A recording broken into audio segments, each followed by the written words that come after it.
Hello everyone, welcome back to Sharu cooking blogs. ಇವತ್ತಿನ ವಿಡಿಯೋದಲ್ಲಿ ಮದುವೆ ಸ್ಟೈಲ್ನ ರುಚಿಯಾದ ಸಬ್ಬಕ್ಕಿ ಪಾಯಸನ ಯಾವ ರೀತಿ ಮಾಡೋದು ಅಂತ ನೋಡೋಣ ಬನ್ನಿ. ಇದಂತೂ ಯಾರಾದರೂ ಗೆಸ್ಟ್ ಬಂದರೆ ಅಥವಾ ಏನಾದರೂ ಫಂಕ್ಷನ್ಸ್ಗೆ ತುಂಬ ಈಸಿ ಆ್ಯಂಡ್ ಕ್ವಿಕ್ಕಾಗಿ ಮಾಡುವಂಥ ರೆಸಿಪಿ. ಮೊದಲಿಗೆ ಏನೇನು ಇಂಗ್ರೀಡಿಯೆಂಟ್ಸ್ ಬೇಕು ಅಂತ ನೋಡೋಣ ಬನ್ನಿ. ಇದಕ್ಕೆ 1 ಬೌಲಷ್ಟು ನೈಲಾನ್ ಸಬ್ಬಕ್ಕಿ, 1 ಬೌಲಷ್ಟು ಸಕ್ಕರೆ ತೊಗೊಂಡಿದ್ದೀನಿ, 1 ಕಪ್ ಹಾಲು ತೊಗೊಂಡಿದ್ದೀನಿ, 1 ಟೇಬಲ್ ಸ್ಪೂನ್ ಬಾದಾಮ್ ಪೌಡರ್ ತೊಗೊಂಡಿದ್ದೀನಿ. ಹಾಗೆ ಡ್ರೈ ಫ್ರೂಟ್ಸ್ನ ನಾನಿಲ್ಲಿ ಗೋಡಂಬಿ, ಬಾದಾಮಿ ಹಾಗೆ ದ್ರಾಕ್ಷಿನ ತೊಗೊಂಡಿದ್ದೀನಿ.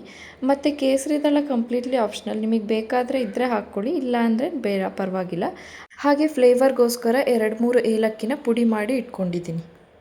ಇದು ದೇಹಕ್ಕೂ ಕೂಡ ತಂಪು. ಹಾಗೆ ನೈಲಾನ್ ಸಬ್ಬಕ್ಕಿ ತೊಗೊಳೋದ್ರಿಂದ ಏನು ಬೆನಿಫಿಟ್ ಅಂತ ಅಂದರೆ, ನೀವು ತುಂಬ ಹೊತ್ತು ನೆನೆಸೋ ಅವಶ್ಯಕತೆ ಇಲ್ಲ. ವೈಟ್ ಕಲರ್ದು ಇನ್ನೊಂದು ದಪ್ಪ ಸಬ್ಬಕ್ಕಿ ಬರುತ್ತೆ, ಅದು ಆದರೆ ಒಂದು ಹಾಫ್ ಆನ್ ಅವರ್ 1 ಅವರ್ ನೆನೆಸ್ಬೇಕಾಗುತ್ತೆ. ಇದಾದರೆ ಇಮಿಡಿಯೇಟಾಗಿ ಮಾಡ್ಬೋದು. ನೆಕ್ಸ್ಟ್ ಒಂದು ಕಡಾಯಲ್ಲಿ 2 ಟೇಬಲ್ ಸ್ಪೂನ್ ತುಪ್ಪನ ಹಾಕ್ಕೊಂಡು, ನಂತರ ಕಟ್ ಮಾಡಿ ಇಟ್ಕೊಂಡಿರೋ ಡ್ರೈ ಫ್ರೂಟ್ಸ್ನ ಚೆನ್ನಾಗಿ ಗೋಲ್ಡನ್ ಬ್ರೌನ್ ಬರೋ ತನಕ ಫ್ರೈ ಮಾಡಿಟ್ಕೊತಾ ಇದ್ದೀನಿ. ನೀವು ನೋಡ್ತಾ ಇರ್ಬೋದು, ಇವಾಗ ಚೆನ್ನಾಗಿ ಫ್ರೈ ಆಗಿದೆ. ಇದನ್ನು ನಾನಿಲ್ಲಿ ಒಂದು ಪ್ಲೇಟ್ಗೆ ಎತ್ತಿಟ್ಕೊತಾ ಇದ್ದೀನಿ. ನೆಕ್ಸ್ಟ್ ನಾನು ಅದೇ ಫ್ರೈಯಿಂಗ್ ಪ್ಯಾನ್ಗೆ ತೊಳೆದಿಟ್ಕೊಂಡಿರೋ ಸಬ್ಬಕ್ಕಿನ ಹಾಕಿ ಚೆನ್ನಾಗಿ ಫ್ರೈ ಮಾಡ್ಕೊತಾ ಇದ್ದೀನಿ. ಇದನ್ನು ತುಪ್ಪದಲ್ಲೇ 1-2 ನಿಮಿಷ ನೀರೆಲ್ಲ ಡ್ರೈ ಆಗೋ ತನಕ ಹುರ್ಕೋಬೇಕು. ನೀವು ನೋಡ್ತಾ ಇರ್ಬೋದು, ಇವಾಗ ನೀರೆಲ್ಲ ಡ್ರೈ ಆಗಿದೆ. ಇವಾಗ ನಾನಿಲ್ಲಿ ಸ್ವಲ್ಪ ಬಿಸಿ ನೀರನ್ನ 1 ಕಪ್ ಹಾಕಿ ಬೇಯೋದಕ್ಕೆ ಇಟ್ಕೊತಾ ಇದ್ದೀನಿ. ಇದನ್ನು ಒಂದು 5 to 10 ಮಿನಿಟ್ಸ್ ಬೇಯಿಸ್ಕೊಳ್ಳೋಣ. ಅದು ಬೇಯೋ ಅಷ್ಟರಲ್ಲಿ ನಾವಿಲ್ಲಿ ಹಾಲು ಕಾಯಿಸೋಕೆ ಇಟ್ಕೊತಾ ಇದ್ದೀನಿ. ಇವಾಗ ಹಾಲು ಕಾದ ನಂತರ ಅದಕ್ಕೇ 1 ಕಪ್ ಸಕ್ಕರೆನ ಹಾಕಿ ಬಿಸಿ ಮಾಡ್ಕೊತಾ ಇದ್ದೀನಿ.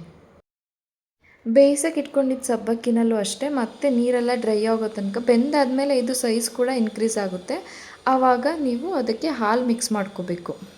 ಹಾಲು ಮಿಕ್ಸ್ ಮಾಡಿದ ನಂತರ ನೀವು ಚೆನ್ನಾಗಿ ಮಿಕ್ಸ್ ಮಾಡ್ಕೋಬೇಕು, ಇಲ್ಲ ಅಂತ ಅಂದರೆ ಫುಲ್ಲು ಹಾಗೇ ಗಂಟು ಥರ ಉಳ್ಕೊಳ್ಳುತ್ತೆ.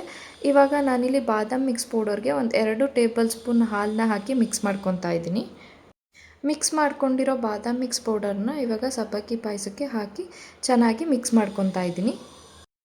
ಬಾದಾಮ್ ಮಿಕ್ಸ್ ಪೌಡರ್ ಹಾಕೋದ್ರಿಂದ ಟೇಸ್ಟ್ ತುಂಬ ಚೆನ್ನಾಗಿ ಬರುತ್ತೆ.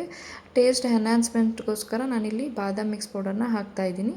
ಹಾಗೆ ಇವಾಗ ನೋಡ್ತಾ ಇರ್ಬೋದು, ಕಲರ್ ಸ್ಲೈಟಾಗಿ ಯೆಲ್ಲೋ ಕಲರ್ ಆಗ್ತಾಯಿದೆ. ಕಲರ್ ಯೆಲ್ಲೋ ಕಲರ್ ಬಂದಾಗ ಇದು ಕಂಪ್ಲೀಟಾಗಿ ಆಗಿದೆ ಅಂತ ಅರ್ಥ. ಇವಾಗ ನಾನಿಲ್ಲಿ ಡ್ರೈ ಫ್ರೂಟ್ಸ್ನ ಮಿಕ್ಸ್ ಮಾಡ್ಕೊತಾ ಇದ್ದೀನಿ. ನೀವು ನೋಡ್ತಾ ಇರ್ಬೋದು, ನೋಡೋದಕ್ಕೇ ಎಷ್ಟು ಚೆನ್ನಾಗಿ ಕಾಣಿಸ್ತಾ ಇದೆ ಅಂತ. ಟೇಸ್ಟ್ ಅಂತೂ ಸೇಮ್ ಮದುವೆ ಮನೆಯಲ್ಲೆಲ್ಲ ಮಾಡೋ ಅಂಥ ಸಬ್ಬಕ್ಕಿ ಪಾಯಸ ಥರನೇ ಇದೆ. ಇದೇ ರೀತಿ ಸಿಂಪಲ್ ಆ್ಯಂಡ್ ಟೇಸ್ಟಿ ರೆಸಿಪೀಸ್ಗೋಸ್ಕರ ಪ್ಲೀಸ್ ಲೈಕ್ ಮಾಡಿ, ಕಾಮೆಂಟ್ ಮಾಡಿ, ಶೇರ್ ಮಾಡಿ, ಸಬ್ಸ್ಕ್ರೈಬ್ ಮಾಡ್ಕೊಳ್ಳಿ. ಇದೇ ರೀತಿ ಸಪೋರ್ಟ್ ಮಾಡ್ತಾಯಿರಿ.